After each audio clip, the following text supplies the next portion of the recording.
Bonjour et bienvenue dans Prière Inspirée. Je suis heureux de vous retrouver dans cette série qu'on est en train de faire avec Annabelle sur notre identité. Et aujourd'hui, on veut vous encourager en vous disant que votre réputation n'est pas votre identité. Alors, vous pouvez avoir une bonne réputation, ça c'est bon, mais on peut aussi en avoir une mauvaise et des fois une fausse réputation. Dans la Bible, je vais juste vous lire un passage avant de faire aussi un petit résumé de ce qu'on a vu hier dans le livre de Jacques, au chapitre 5 et au verset 11. Jacques va nous parler de Job et il dit « Vous avez entendu parler de la fermeté de Job et vous avez vu la fin que le Seigneur lui accorda. Vous avez entendu parler de la fermeté de Job. Il a une réputation et cette réputation, entre autres, c'est sa fermeté dans la foi qu'il a eue. Alors vous avez peut-être une réputation et hier on a vu ensemble par rapport aux étiquettes qu'on nous colle parfois des étiquettes mais ce n'est pas forcément notre identité. Il y a des mauvaises étiquettes, il y a des étiquettes mensongères que les hommes peuvent coller sur nous, que peut-être nous-mêmes on peut se coller sur nous-mêmes, qu'on peut coller sur les autres, que le diable aussi essaie de coller sur nous. Et ça me fait penser à ce passage que j'aime dans le livre de Zacharie, quand on voit le sacrificateur Josué et le diable qui est là pour l'accuser. Il a mis un vêtement sale sur lui, c'est un vêtement d'accusation, ce sont des étiquettes.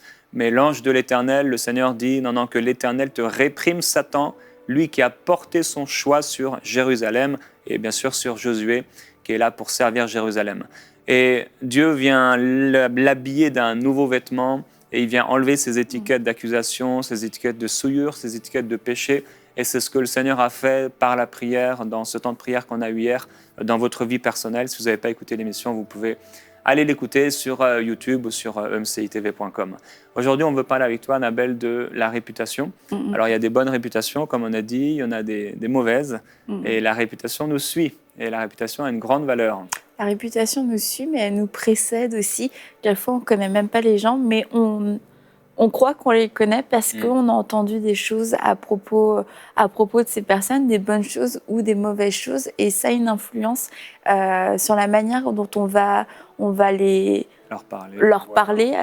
La première fois, ils ont déjà fait, malheureusement, quelquefois, leur première impression juste par leur réputation.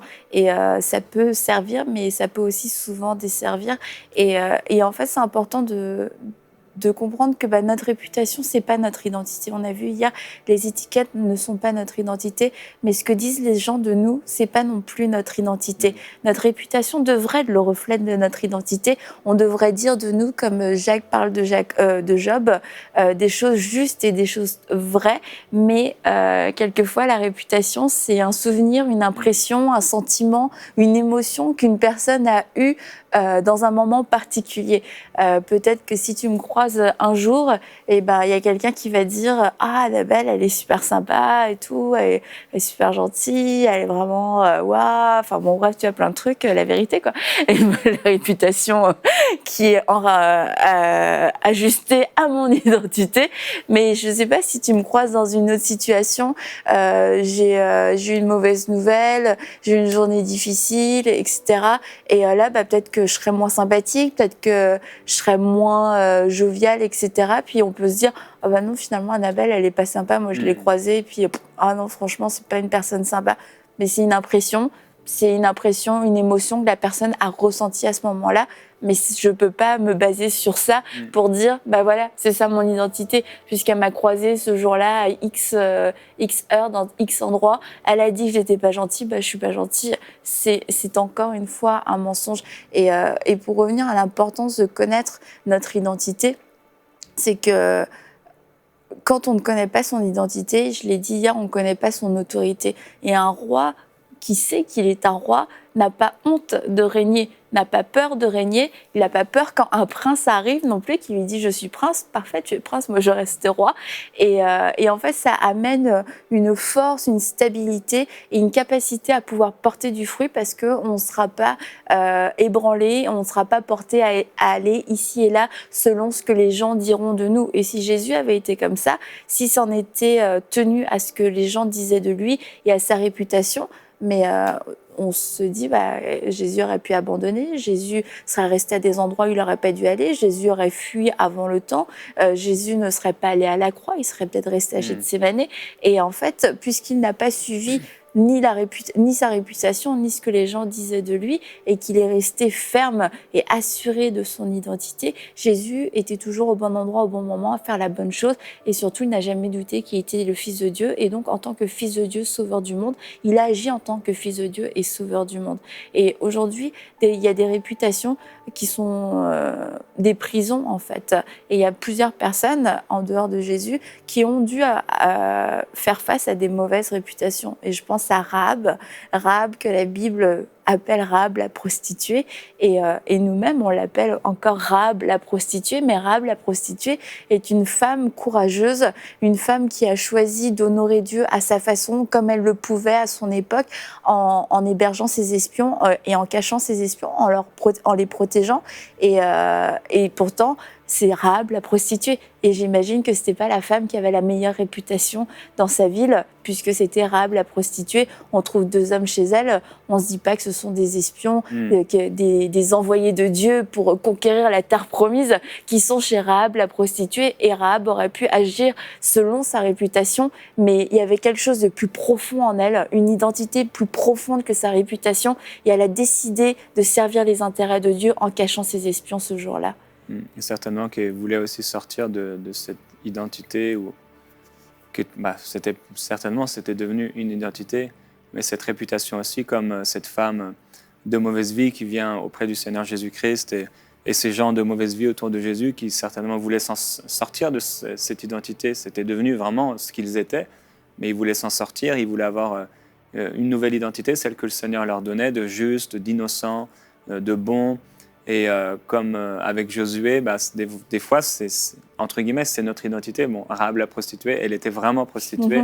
C'est ce qu'elle était, mais je crois que des fois, notre cœur nous soupire après une nouvelle identité. On veut changer, on veut une nouvelle naissance, on veut être transformé. Et si certains nous regardent aujourd'hui et nous écoutent, et vous avez ce désir en vous-même de changer, vous voudrez changer de nature.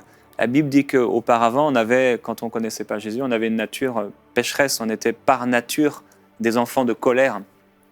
Mais en recevant Jésus-Christ dans notre vie, en acceptant sa seigneurie, sa royauté, en demandant pardon à Jésus pour nos péchés, on peut être parfaitement pardonné, et il nous donne une nouvelle nature, il nous donne aussi une nouvelle identité. Il change notre identité. Et on passe d'un royaume des ténèbres à un royaume de lumière, on passe sur le banc des accusés, à injuste, pécheur, à saint et juste. Et ça, c'est ce que le Seigneur propose à chaque être humain. Il y a aussi David. Bon, la vie de David est tellement riche pour plein de choses. Quand on parle d'identité, on parle de croissance de tout, d'humilité. La vie de David, c'est vraiment un grand modèle, et notamment par rapport à la réputation, parce que quand David va voir ses frères sur le terrain de bataille, alors que Goliath est en train de menacer le peuple d'Israël depuis plusieurs jours, David y va, et il y a son frère, son grand frère qui est là, qui lui dit oui, c'est ça, David demandait mais qui est cet homme, etc. Blablabla. Et Eliab, le frère aîné de David, l'avait entendu parler à ces hommes. Il fut enflammé de colère contre lui. Il dit: pourquoi es-tu descendu ici, et à qui as-tu laissé ton petit troupeau dans le désert? Je connais ton orgueil et la méchanceté de ton cœur. C'est pour voir la bataille que tu es descendu. Et dans cette courte phrase qu'il adresse à son frère, on comprend toute la pensée qu'il a concernant David, cette réputation qu'il lui fait. Il parle tout fort, il y a des gens autour qui l'entendent. C'est pour bien lui rappeler, non, David, c'est un petit, David, c'est un berger. Il a un petit troupeau, c'est un berger, mais encore en plus avec un petit troupeau. Et en plus, c'est un jeune homme qui a de l'orgueil et de la méchanceté dans son cœur. Et plus tard, on apprend que David était un homme selon le cœur de Dieu. Et cette parole a été déclarée par un homme, Eliab. Il a de l'orgueil et de la méchanceté dans son cœur. Mais Dieu a dit: non, cet homme est un homme selon mon cœur. Et c'est toujours qu'est-ce qui pèse le plus dans la balance? Et on pense, c'est dans Proverbe, que la balance fausse est en horreur à l'Éternel, et puis on pense souvent au manque d'intégrité, la tricherie, le mensonge, ce qui est vrai. Mais la balance fausse est en horreur à l'Éternel, c'est la parole des hommes contre la parole de Dieu. Et lorsque la balance penche en faveur de ce que les hommes disent, c'est une balance qui est fausse, c'est une balance de mensonge, c'est une balance qui n'est pas vraie. Et c'est important dans notre vie de réajuster le poids des paroles. Cette parole, est-ce qu'elle est vraie? Déjà, elle vient d'un homme, donc un homme est faillible en soi, et il y a la parole de Dieu. Qu'est-ce que Dieu a dit de moi? Qu'est-ce que Dieu m'a dit? Et lorsque on voit que la parole des hommes pèse plus lourd que la parole de Dieu, c'est qu'il y a un déséquilibre en fait dans notre vie. C'est qu'on ne va plus sûrement écouter, on prête plus d'attention à ce que les hommes disent de nous. Et on connaît la suite de l'histoire, c'est que David n'a pas écouté Eliab. David s'est pas remis en question, lui non plus. Je suis qu'un petit berger, flûte. Au contraire, il a réutilisé cette histoire de berger pour dire à Saül après, non, tu sais, moi dans les champs, quand il y a le lion et l'ours qui sont venus, je les ai tués à main nue. Donc oui, peut-être que lui dit que je suis un petit berger avec un petit troupeau. Peut-être que je suis un petit berger avec un petit troupeau, mais sache que en tant que petit berger avec un petit troupeau, à main nue, j'ai sauvé mon petit troupeau et j'ai été préparé en secret dans ces champs. Et David n'a pas douté, encore une fois, de son identité à ce moment-là. Et il ne s'est pas laissé aller à sa réputation. Il n'a pas laissé la réputation devenir son identité. Dieu ne considère pas ce que l'homme considère. C'est vrai que c'est un vrai danger de trop écouter les hommes et ce que les hommes disent. Et entre autres, dans le ministère et dans le service dans l'Église, ou même au niveau du travail même séculier, quand on veut plaire et quand on veut garder entre guillemets aussi la bonne réputation, c'était pas bien vu quand Jean-Baptiste allait dans le désert et qu'il vivait d'une façon un peu particulière. C'était pas bien vu la façon dont Jésus exerçait le ministère. C'était pas bien vu qu'il accueille des femmes adultères.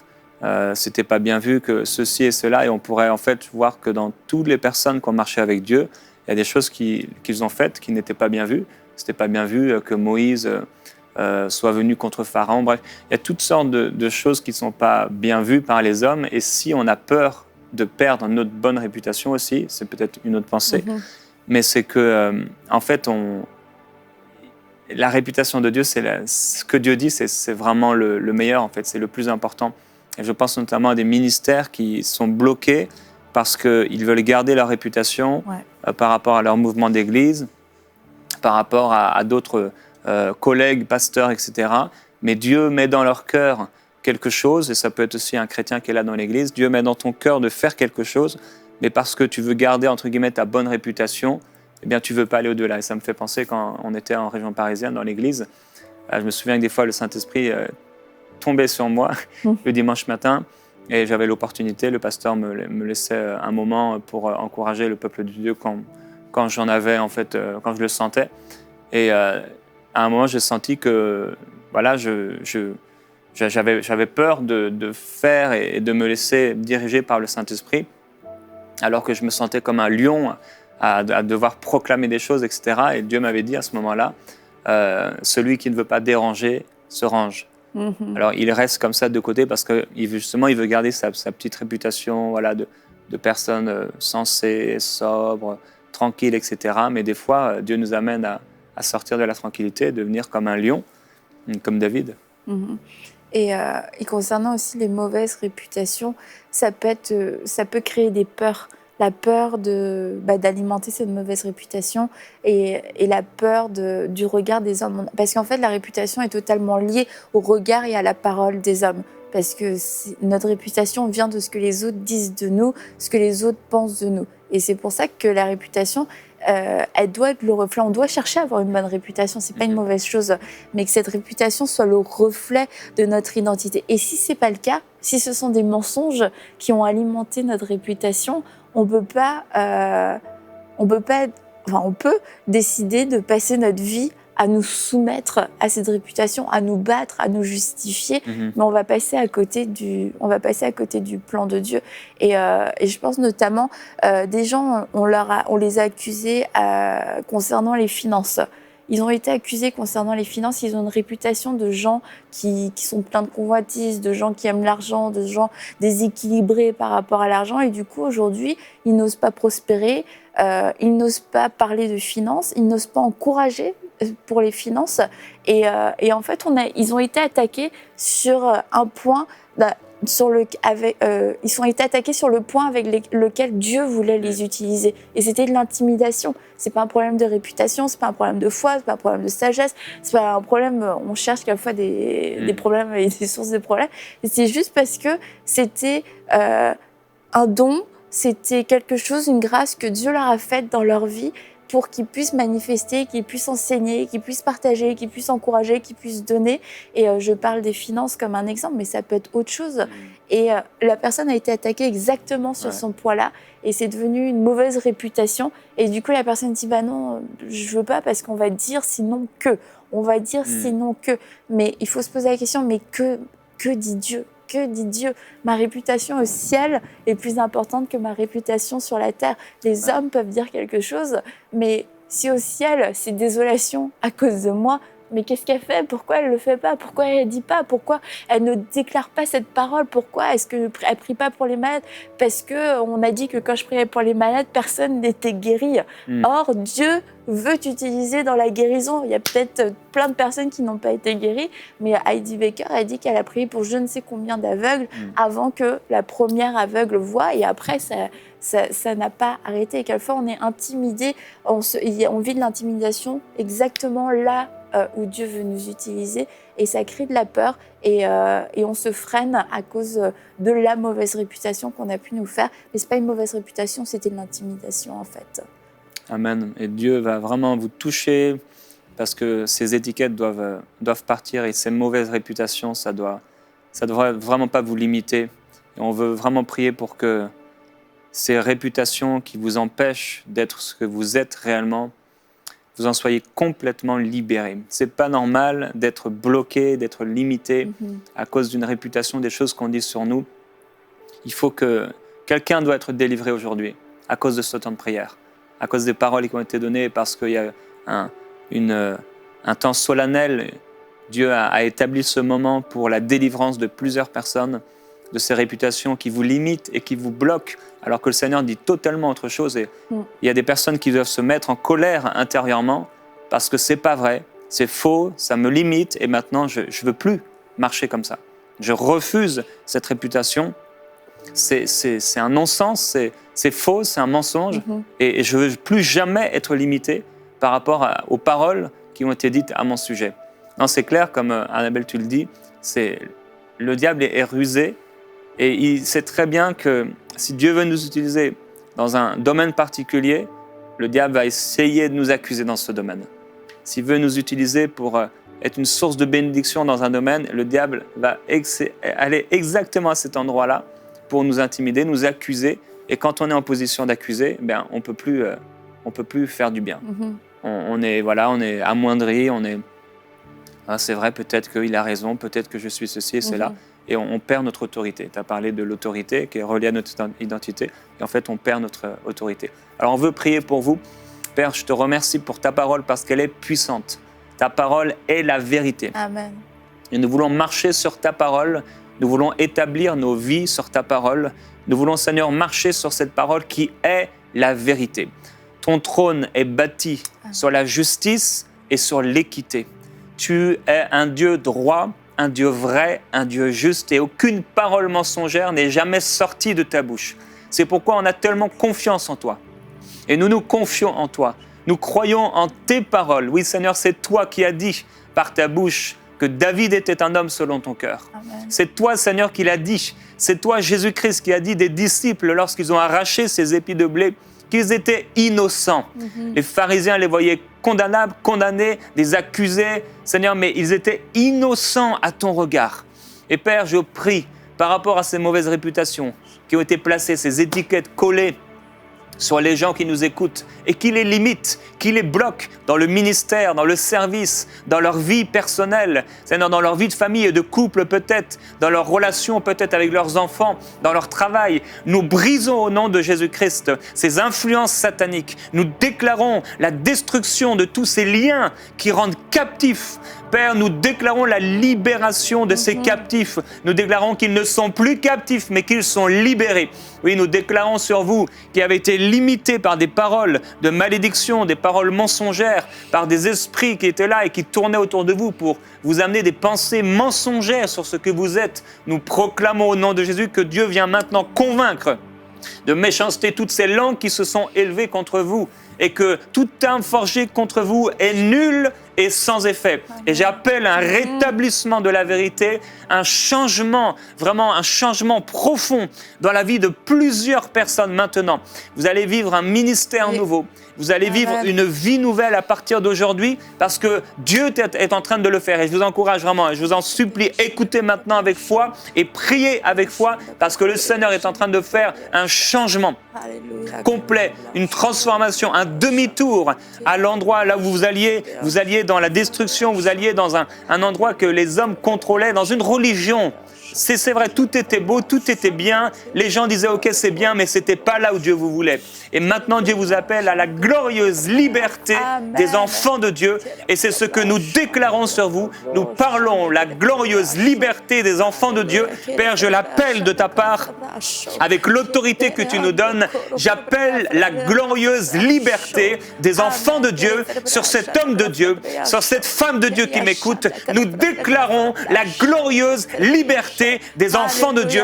Elle n'est plus limitée. Il ne sera plus jamais limité par une réputation qui est mensongère, qui est satanique, qui est charnelle, qui est terrestre. Mais nous parlons, Seigneur, la réputation qui vient du ciel. Nous déclarons ta parole. Et Saint-Esprit, je te demande, s'il te plaît, maintenant, d'établir, Seigneur, en eux l'identité, ce que tu dis d'eux, par le Saint-Esprit. Oui, parce que tu es Saint-Esprit, parce que tu peux produire à travers la prière. Parle-leur, s'il te plaît, Saint-Esprit. Établis en eux la vérité, qu'ils puissent marcher librement dans cette glorieuse liberté des enfants de Dieu. Alléluia. Merci Seigneur Jésus-Christ. Alléluia, oui, merci parce que maintenant les captifs de mauvaise réputation sont délivrés pour accomplir les œuvres que tu as préparées d'avance pour eux. Nous brisons ces jougs qui ont été posés à cause de paroles, à cause d'impressions, à cause d'avis et d'opinions personnelles, d'opinions humaines. Ces jougs sont brisés maintenant dans le puissant nom de Jésus-Christ. Et nous nous soumettons à ta parole de vérité, ta parole de vie, ta parole de libération. Il n'y a plus de honte, il n'y a plus de condamnation, il n'y a plus d'isolement, il n'y a plus de peur, il n'y a plus de crainte reliée à ces réputations humaines. Non, il n'y a que liberté, il y a audace, il y a courage, il y a autorité lorsque toi tu parles, Jésus-Christ, et lorsque nous nous saisissons de ta parole de vérité. Oh, Esprit de vérité, nous t'invitons maintenant à visiter ces personnes. Amen. Esprit de vérité, viens visiter, viens rétablir, viens parler, viens déposer, viens inscrire, viens graver cette vérité dans les cœurs. Les paroles des hommes ne sont que des paroles éphémères, ne sont que des paroles d'hommes. Nous voulons rétablir cette vérité, rétablir cette justice, une balance de justice. Accorder plus d'importance à ce que toi tu as déclaré, Seigneur, à tes paroles de vérité. Oui, tes paroles de vérité, il n'y a aucun mensonge en toi, aucun mensonge en toi. Et lorsque tu parles, oui, lorsque tu parles, il y a la vie. Lorsque tu parles, il y a la vie, la vie, la vie. Lorsque tu parles, il y a des images qui commencent à émerger. Il y a des choses qui commencent à être visibles. Il y a des rêves qui reprennent vie.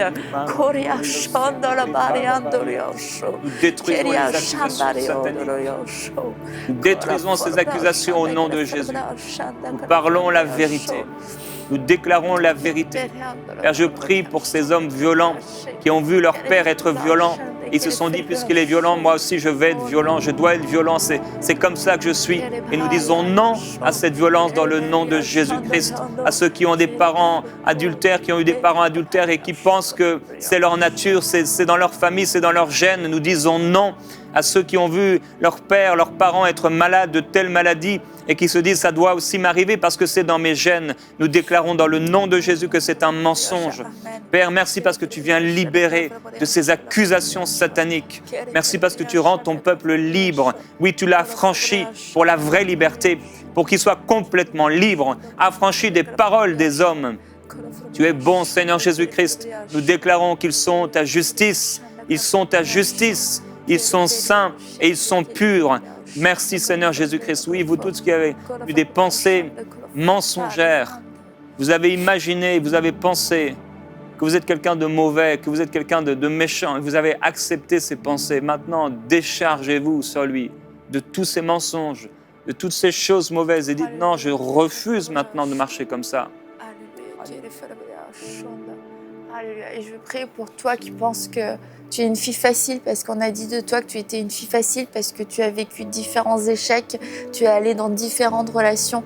Et je déclare que tu n'es pas une fille facile, tu es une fille précieuse, une fille qui réalise, qui a cette révélation que son corps est le temple du Saint-Esprit. Ces paroles sont brisées maintenant dans le puissant nom de Jésus-Christ. Et tu entres dans cette révélation de ton identité, cette révélation de ton identité qui te permet de te garder, qui te permet de réaliser à quel point tu es aimée, à quel point tu es précieuse, que tu n'as pas besoin d'un homme pour être précieuse, que tu n'as pas besoin d'un homme pour avoir de la valeur, que tu n'as pas besoin d'un homme pour connaître l'amour. Non, tu as besoin d'expérimenter l'amour de Jésus-Christ qui vient sur toi et qui te remplit maintenant de toute sa plénitude. Alléluia. Amen. Nous déclarons sur ceux à qui on a dit qu'ils étaient mauvais dans leur métier, mauvais dans leur responsabilité. Nous déclarons que c'est un mensonge et qui est détruit au nom de Jésus-Christ. Nous disons que vous n'êtes pas mauvais, mais que vous êtes bon et de plus en plus excellent à cause du Seigneur. Que la sagesse et l'intelligence est votre partage. Amen. Que vous êtes doués, de plus en plus doués, de plus en plus excellents dans ce que vous faites. Nous refusons les mensonges de limitation qui ont limité, qui ont bloqué le peuple de Dieu, qui l'ont amené alors que Dieu les amenait et voulait les élever, qui les ont laissés dans des prisons. Nous parlons la délivrance. Alléluia. La gloire de Jésus-Christ sur vous. La présence du Saint-Esprit libère maintenant. L'Esprit de Jésus prend le contrôle et vient régner dans les cœurs, dans les pensées de ton peuple. Que cette personne, ce salarié qui était là et qui pensait, et qu'on a limité, et qui n'a jamais évolué dans son entreprise, alors que tu l'appelais à évoluer. Nous parlons, nous disons, Seigneur, qu'elle évolue maintenant. Amen. Parlons la parole de vérité. J'ai cru, c'est pourquoi j'ai parlé. Et je voudrais vous encourager vraiment. Alors qu'il y a des choses qui montent dans vos cœurs. Des fois, vous avez cette sensation, cette impression de devoir déclarer « Je suis saint ». Je suis saint parce que vous êtes accusé à ce niveau-là. Des fois, vous avez peut-être, comme j'ai eu une fois, devoir à déclarer mon appel. Et vous déclarez votre appel. Voici ce que je suis. Dieu m'a appelé. Peut-être Dieu vous a appelé à être professeur et vous n'arrivez pas et vous dites, mais je suis un professeur. C'est ce que dit Dieu au prophète Jérémie. Je vous encouragerai pour terminer à lire son chapitre, le chapitre 1 du prophète Jérémie et voir ce que Dieu dit à son sujet. On va se retrouver demain dans Prière Inspirée. Merci ma chérie pour ces moments. On va se retrouver demain sur toujours cette série Notre Identité. À demain dans Prière Inspirée.